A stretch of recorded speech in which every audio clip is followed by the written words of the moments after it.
apa yang kita sampaikan lalu kemudian mereka mengecek kembali. Ya, jadi ini adalah generasi dan masa-masa yang luar biasa. Kita hidup di zaman akhir.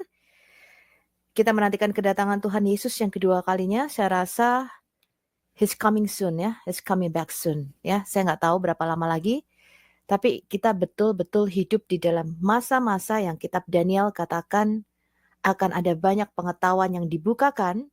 Dan juga kita hidup at the edge of time. Jadi benar-benar hidup di masa-masa akhir zaman di mana kita menantikan kedatangan Yesus yang kedua kali. Nah, sambil Assalamualaikum warahmatullahi wabarakatuh. Bismillahirrahmanirrahim. Alhamdulillahirabbil alamin. Arsala rasulahu bil huda wa dinil haqq liyuzhirahu 'ala dini kulli walau karihal kafirun walau karihal munafiqun la nabiyya ba'dah amma ba'du. Ikhwah fisabilillah. Kali ini saya akan mereaction satu konten dari seorang wanita penghujat kelas kakap yang tidak berada di Indonesia dan memang tidak layak seharusnya berada di Indonesia karena tidak sesuai dengan kaidah yang ada di Indonesia. Betina ini adalah salah satu asbab kenapa saya hadir kemudian menjadi seorang yang mempelajari Bible dan juga memperdalam agama saya tentunya. Nah, wanita ini nama samarannya adalah Sofiatul. Ular beludak penyamar ini senang sekali menggunakan nama-nama Islami seperti ada kata Al-Zahra atau Al-Hayat, di mana hal-hal ini memang sudah diizinkan dan diverifikasi dalam iman dia bahwa dia boleh menjadi serigala berbulu domba. Ajarannya memang ada seperti itu. Wanita penghujat ini adalah wanita yang mungkin teman-teman sudah tahu bagaimana dustanya atau bagaimana fitnahnya terhadap Islam karena faktor kebencian. Dan teman-teman mungkin sudah banyak sekali menyimak bagaimana video dari wanita ini ya, yang saya sebut sebagai Sobtekatul ya, karena memang itu bukan nama aslinya. Oke.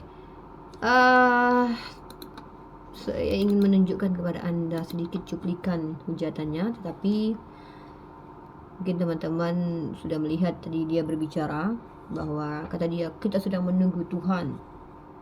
Dia adalah salah satu orang yang akan diusir oleh Yesus, di mana Yesus berkata, tidak semua yang memanggil aku Tuhan, Tuhan masuk ke dalam kerajaan surga. Ya, karena orang-orang seperti Sobtekatul yang berdoa dalam nama Yesus, mengusir setan dengan nama Yesus, justru akan diusir di hadapan Yesus. Dan ayat ini ada di dalam, saya bacakan. Kita cek dulu ayatnya guys.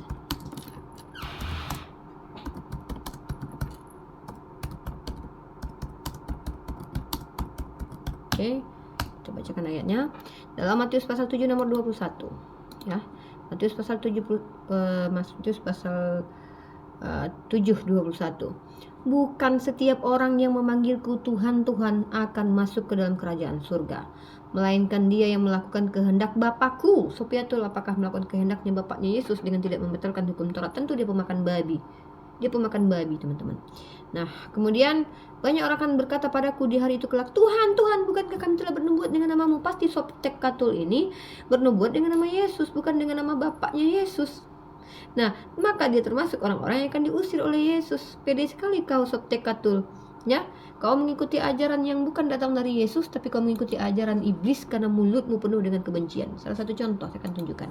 Bukti bahwa wanita ini bukanlah representasi agama manapun. Karena saya rasa wanita ini adalah justru mempertontonkan agamanya sendiri, mengajarkan sesuatu yang tidak benar. Dengan membenarkan wanita ini bahkan disupport oleh orang Kristen sendiri. Justru ini membuktikan bahwa ajaran yang diimani oleh Sobtekatul bukanlah ajaran yang benar. Teman-teman, sedikit saya perdengarkan kepada teman-teman bagaimana hujatannya terhadap baginda Rasulullah. Wanita ini yang disebut dengan Sobtekatul penghujat. Enggak juga. Ini kalian nggak usah ngemis-ngemis doa dari gue. Kalian ngemis-ngemis doa itu sama Kaisar, sama doa dari Sobtekatul. Sorry. Tapi ini juga Sofiatul ini pakai apa namanya Kristen garis keras ini kayaknya. bukan Kristen Kristus itu mengajarkan gue melakukan Al-6 108. Al-6 ayat 108 itu gak amalkan ajaran kalian. Si Al-Hayat ini dia bukan mengajarkan ajaran Kristus. Surah 6 ayat 108 itu Tidak pernah sudah aku amalkan. Aku memang Al-Hayat Indonesia itu membuka siapa nabimu, siapa Muhammad, siapa ajaran Islam. Itu memang kita. Jadi kalau di sini itu lebih baik defense, mereka membela Sebelumnya saya imannya. Kalau gue enggak. Ya Mas Bro, gue juga ini ya thank you banget ya. Nanti kita atur Thank you. dengan Nanti kita pendampingan diskusi ya Mbak Rifa. ya. Aduh, kalau memang Oke, dia ada KMDM, Mas Bro, ke PMDM ada Aldi, Iya, ya, KMDM. ada Aldi.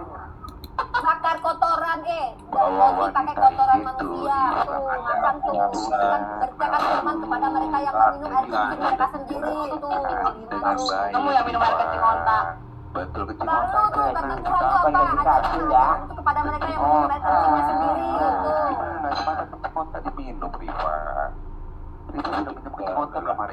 lalu makan darah minum darah Tuhan lu makan daging orang Iya, iyalah itu lambang kehidupan. Barang ini siapa kan tidak saya makan, lihat kan barang siapa Jadi ketika Yesus ada mengatakan perang barang Mas siapa Bro, tidak ini makan aman dagingku, damai. Kalau ada barang siapa tidak makan Mas Bro, dagingku seperti dan Sofat tidak ini, minum apa darahku, itu? Lah iya, kalian kan kamu bilang. masuk sini udah nyerang.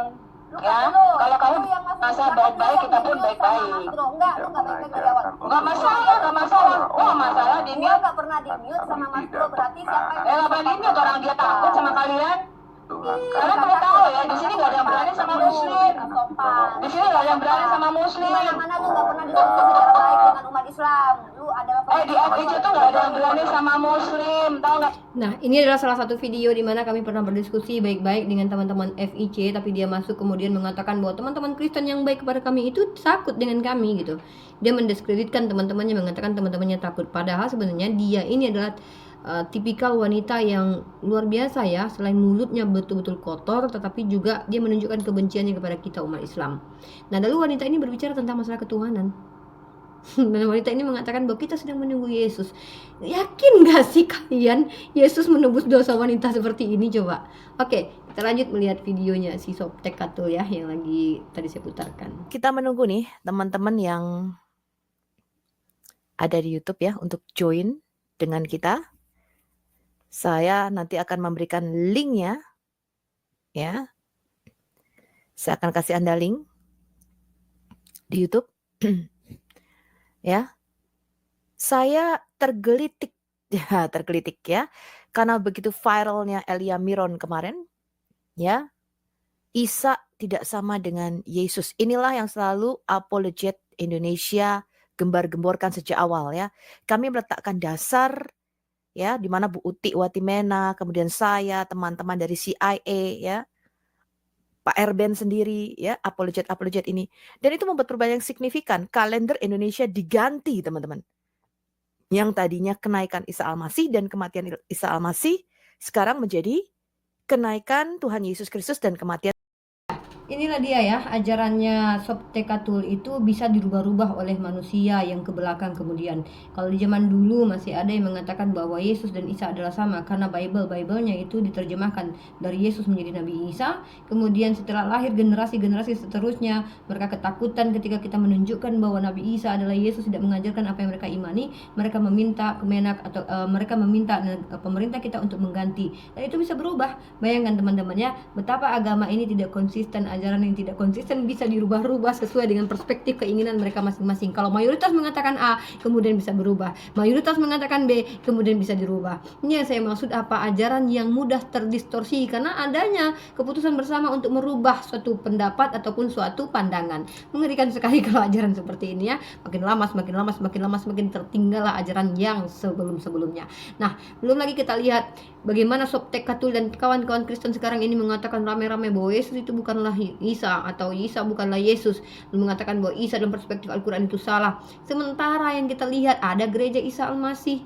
Dulu kalender kita bertahun-tahun itu menggunakan nama Isa. Lalu tiba-tiba mereka datang lalu merubah dan mereka bangga dengan perubahan itu. Justru mereka menunjukkan bahwa ajaran mereka itu adalah ajaran yang mudah sekali dirubah dan ajaran yang sangat mudah untuk terdistorsi karena sudut pandang mayoritas boleh merubahnya. Ingat, ketika Konsili Nikea, Konstantin mengajak orang-orang dari kalangan yang berbeda antara Arius dan Athanasius kemudian duduk bersama, muncullah doktrin homoousios di mana hakikat Yesus dan hakikat Bapa itu setara, dan itu adalah hasil konsensus, hasil pilihan suara mana yang terbanyak. Dan kalau kita lihat bagaimana kemudian berkembang setelah Konstantin mati, berapa tahun lamanya aliran Arianisme atau Arius maaf, itu diterima kemudian di kekaisaran Romawi pada waktu itu. Jadi tergantung suara teman-teman, tergantung suara ajaran ini, dia akan berubah kemudian. Ya hari ini mungkin Isa diganti dengan Yesus, besok mereka akan mengganti Yesus dengan Yesua, karena mereka sadar, generasi mereka kan sadar, loh halo, Yesus itu bukan nama aslinya karena dia bukan orang Yunani, maka yang benar kita harus berubah lagi, kita ajukan lagi ke pemerintah kenaikan Yesua HaMasiah, bukan Yesus Kristus, karena kita salah selama ini. Yesus Kristus bukan nama aslinya melainkan nama Yunaninya. Begitulah kita mempertontonkan kepada dunia bahwa jangankan kitab kalian, doktrin kalian pun bisa berubah, pemahaman kalian pun bisa berubah, pemahaman orang terdahulu bisa dihilangkan dan dibantah, asal kemudian konsensus atau orang-orang bersepakat bahwa kita ayo sepakat bahwa Yesus dan Isa itu berbeda ya. Oke, bahkan sekelas Berita Wahyu sendiri mengatakan, Berita Wahyu yang adalah pembelajar atau pengajar bahasa Ibrani, Alkitab bahasa Ibrani, bahkan berpendapat bahwa Yesus dan Isa itu adalah orang yang sama dalam perspektif yang berbeda. Inilah yang di-counter oleh Sophie Catul terkait pendapat dari Pak Pendeta Pak Pendeta Ezra Soru, teman-teman. Ini sangat lucu ya, orang seperti Sob Catul yang tidak jelas siapa, apa sisi akademisnya, apa dia pernah sekolah teologi, apa kita nggak tahu apakah dia hanya seorang TKW ya, apakah dia pernah membaca buku dan sekolah, kita tidak tahu, lalu mereaction seorang pendeta bernama Ezra Soru karena berpendapat secara nama Yesus itu sama tapi pribadinya berbeda, diceritakan dalam beberapa perspektif agama-agama Yahudi, Islam dan Kristen, dan itu sependapat dengan pandangan kita. Nah jadi bingung saya, orang-orang tidak jelas pendidikannya siapa, bahkan anonim akunnya, apakah dia punya track record penipu, pengkhianat, mantan penjahat, maka kita boleh meragukan apa yang disampaikan. Bukan berarti kita tolak semuanya, tapi kita harus selidiki yang disampaikan. Tidak bisa kita terima begitu saja, karena dia bisa memiliki kepentingan dalam apa yang disampaikannya. Bisa jadi karena ekonomi, bisa jadi karena apapun. Nah, saya pernah melacur, kemudian saya mendakwahkan agama. Memang kita tidak boleh lihat dari siapa yang berbicara, tapi lihat apa yang dibaca. Tapi kalau isinya bermuatan kebencian, dan dia adalah murtadin, kemudian dia menunjukkan kebencian, memprovokasi banyak orang, lalu apakah bisa dikatakan dia mewakili Tuhan? Atau apakah bisa dikatakan dia adalah orang diurapi Tuhan dia? Apakah bisa dikatakan bahwa ajaran dia ini adalah ajaran yang benar? Ya, dalam Islam untuk menjadi guru itu harus selektif sekali orang-orang Islam seperti saya. Saya ketika mencari guru harus selektif. Saya akan melihat dalam perintah Islam itu, melihat keilmuannya, bukan hanya keilmuan tapi juga akhlaknya. Nah, kalau saya pribadi adalah seorang pelajar, tentu saya punya banyak kesalahan-kesalahan dan kekurangan, tetapi saya tidak boleh dijadikan guru karena saya belum terverifikasi sebagai seorang pengajar. Nah, Sophie Catul tidak jelas siapa dia, berani-beraninya mereaction seorang pendeta Ezra Soru yang tentu sudah sekolah teologi, bahkan walaupun saya pernah mereaksikan konten beliau sebagai seorang akademisi, kita hormati Pak Pendeta Ezra Soru.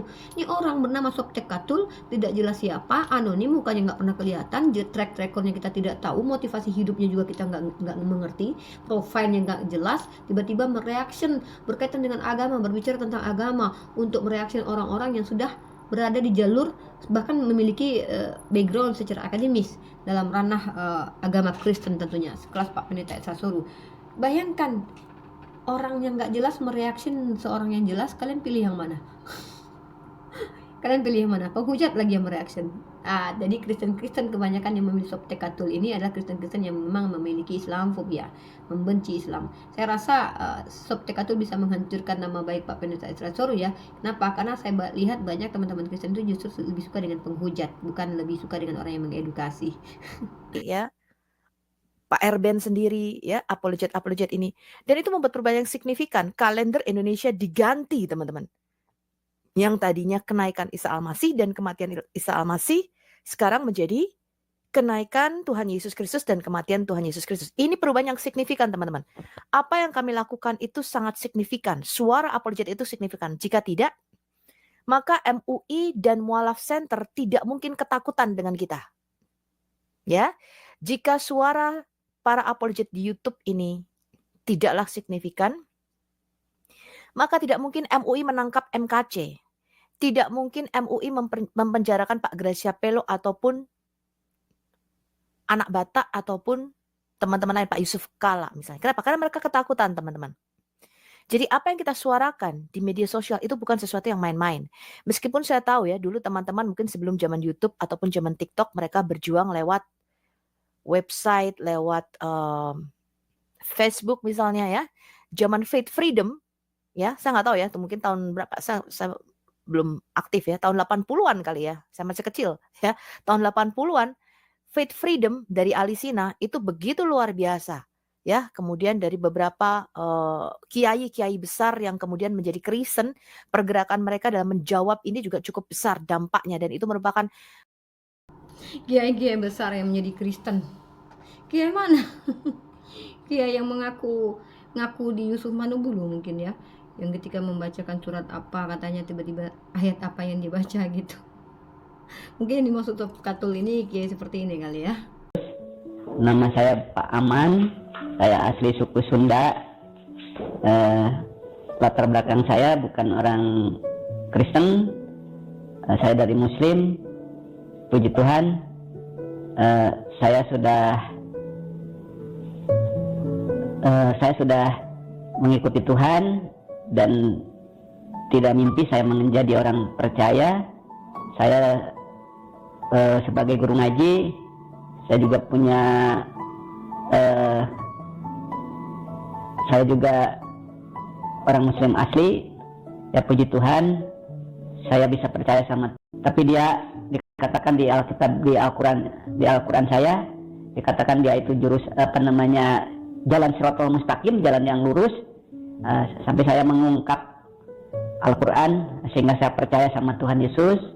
Ya ternyata Bapak Ibu yang saya kasihi, ada penginjil ya berbicara sama saya kalau sudah ikut Tuhan Yesus kita mendapat dosa itu musabakut ke walau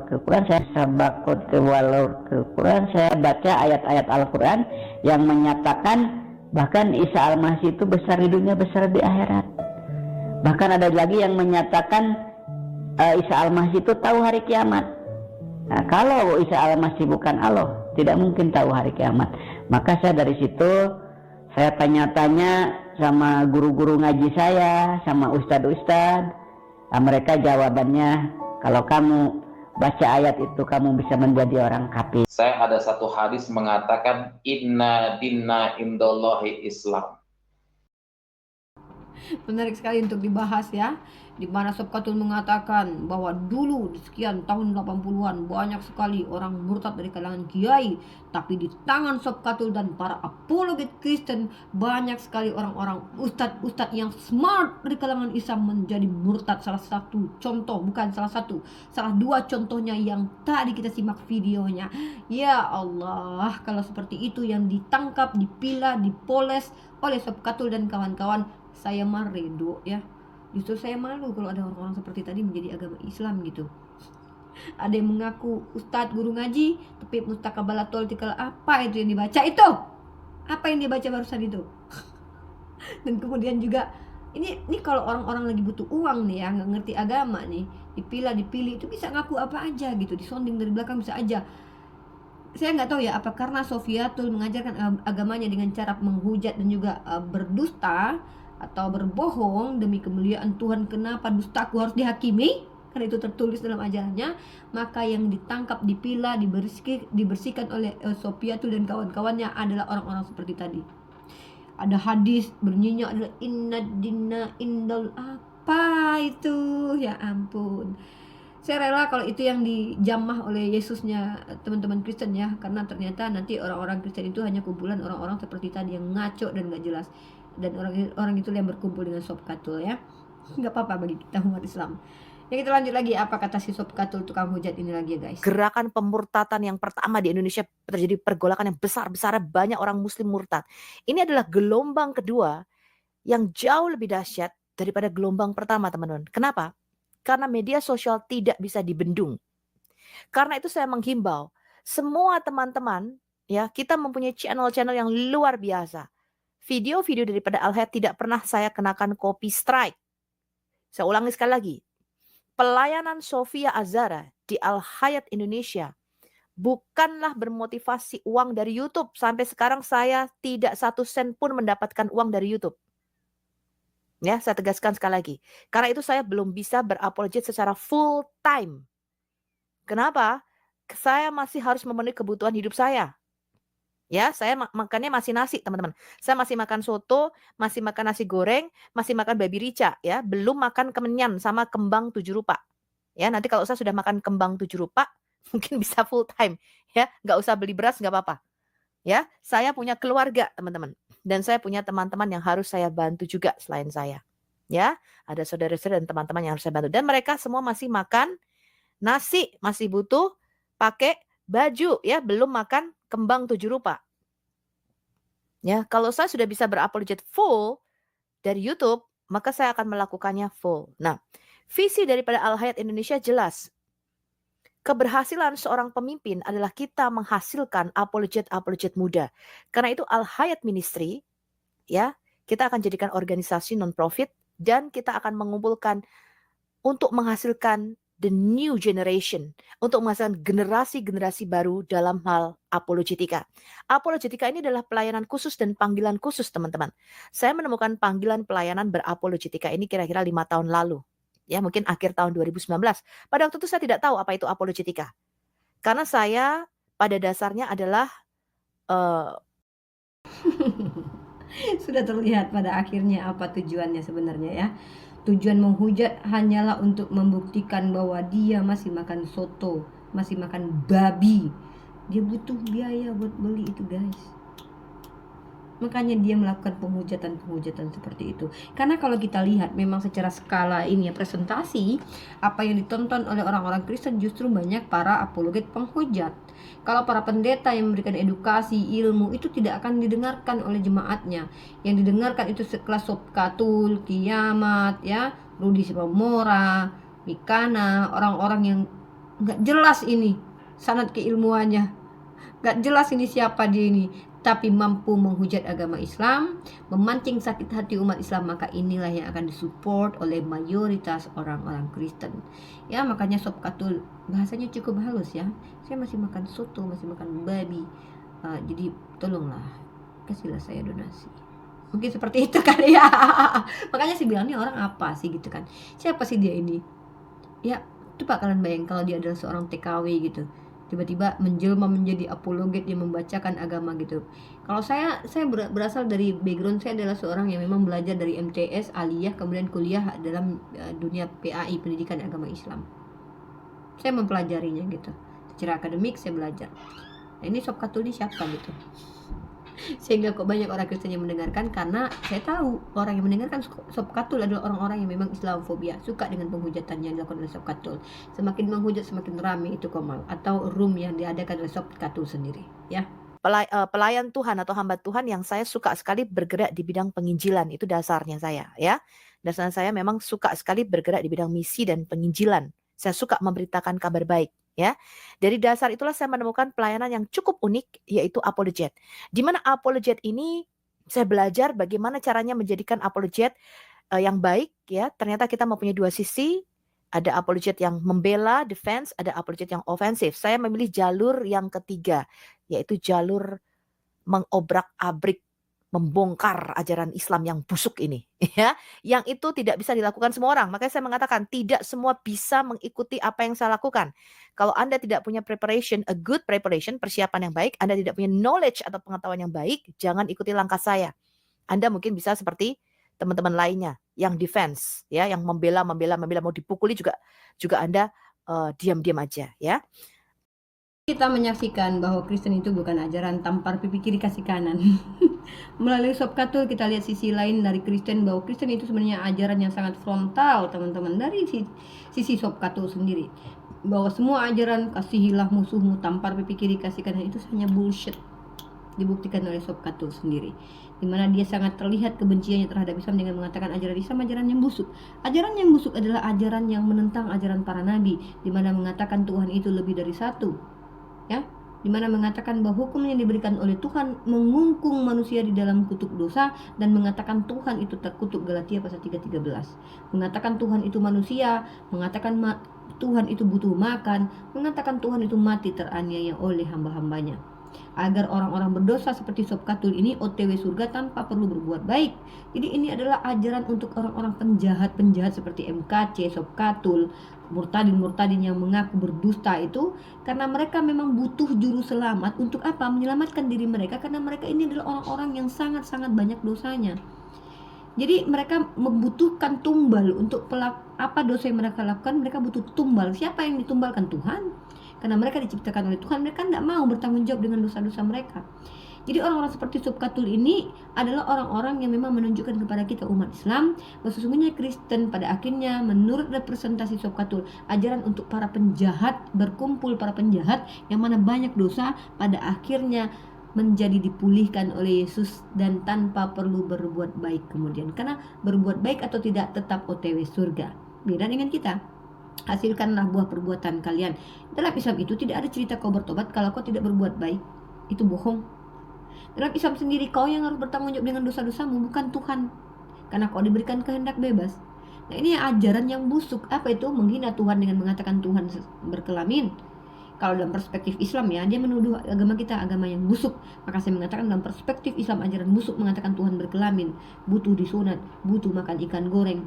Ya, kalau dalam perspektif Islam, kalau dia kan memang benci kepada Islam gitu kan, dia mengatakan ajaran busuk. Buktinya ajaran dia, ajaran Kristen tampar pipi kiri kasih kanan dia tidak mampu lakukan, bahkan tidak akan mampu diletakkan dalam dasar-dasar hukum di negara manapun. Kasihi musuhmu, bagaimana mungkin kita mengasihi penjajah? Justru kalau kita lihat dalam negara-negara, ajaran Islamlah yang akan dibawa. Contoh kisos, kalau orang membunuh hukumannya juga dibunuh. Kalau dia membunuh secara sengaja, itu dilakukan oleh banyak negara. Maka ajaran ini harusnya bertentangan dengan ajaran Yesus. Bagaimana mungkin kemudian ajaran Yesus bertentangan dengan ajaran yang relevan dengan keadaan manusia saat sekarang ini? Nah, makanya saya katakan Sobkatul adalah orang yang menjadi asbab banyak sekali berkumpulnya orang-orang jahat dalam satu agama bernama ajaran yang dibawa oleh Sobkatul ini, mengatasnamakan agama Kristen. Sejatinya adalah kumpulan orang-orang jahat yang suka menipu seperti MKC. Ya, pernah menipu kata dia ya, seperti yang mengaku ustadz tadi. Ini adalah perkumpulan para penipu. Kenapa? Karena Kristen atau Yesus dianggap oleh Sobkatul dan kawan-kawannya datang untuk para penjahat, bukan untuk orang-orang benar. Beda sekali memang konteks agama kita. Ya mungkin itu saja yang bisa saya sampaikan untuk penghujat Sobkatul ini, yang notabene-nya adalah seorang wanita yang sangat-sangat luar biasa penghujatannya terhadap agama Islam, dan kata-kata yang keluar dari lisannya itu justru sangat mencitrakan bahwa Kristen itu tidak betul-betul ajaran kasih. Bahkan Kristen adalah ajaran yang sangat mengerikan kalau pemeluknya bersifat seperti Sobkatul ini. Itu saja yang bisa saya sampaikan ikhwah. Mohon maaf kalau ada kata-kata yang salah. Wabillahi taufik wal hidayah. Assalamualaikum warahmatullahi wabarakatuh.